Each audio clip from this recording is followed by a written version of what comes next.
অসমৰ এক অমূল্য সম্পদ, এক আবেগ, এক মায়া, যাৰ নাম জুবিন গাৰ্গ। তেওঁৰ অবিহনে এটা দিন অসমীয়াৰ আবেগ যেন আৰু বৃদ্ধিহে পাইছে। তেওঁৰ মৃত্যুক লৈ এতিয়া সকলোৰে মাজত নানান চৰ্চা। তেওঁৰ ন্যায়ৰ বাবে হাহাকাৰ এতিয়া সকলোতে। জুবিন গাৰ্গৰ জীৱনখন সঁচাকৈয়ে বিস্ময়কৰ। তেওঁৰ জীৱনকালত সকলোকে কেৱল মৰমে দি গ'ল আৰু তেওঁৰ মৃত্যুত এতিয়া কান্দিছে সমগ্ৰ দেশবাসী। কিন্তু তেওঁৰ জীৱনক লৈ কৰা জ্যোতিষীৰ ভৱিষ্যতবাণী এতিয়া সঁচা প্ৰমাণিত হ'ল। তেওঁৰ ঘনিষ্ঠ এজন ব্যক্তিয়ে জনাই ঋষিয়ে তেওঁক লৈ মন্তব্য কৰিছিল, তেওঁৰ বয়স হোৱাৰ পিছত চকুৰে একেবাৰে নেদেখা হৈ যাব, আৰু লগতে মন্তব্য কৰিছিল তেওঁৰ মৃত্যু এক ৰহস্যময় হৈ থাকিব চিৰকাল।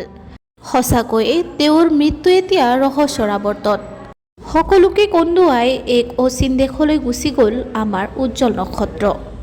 ভিডিঅ'টো কেনে পালে কমেণ্টত জনাব। ভিডিঅ'টো ভাল পালে লাইক, কমেণ্ট, শ্বেয়াৰ আৰু ছাবস্ক্ৰাইব কৰিব নাপাহৰিব।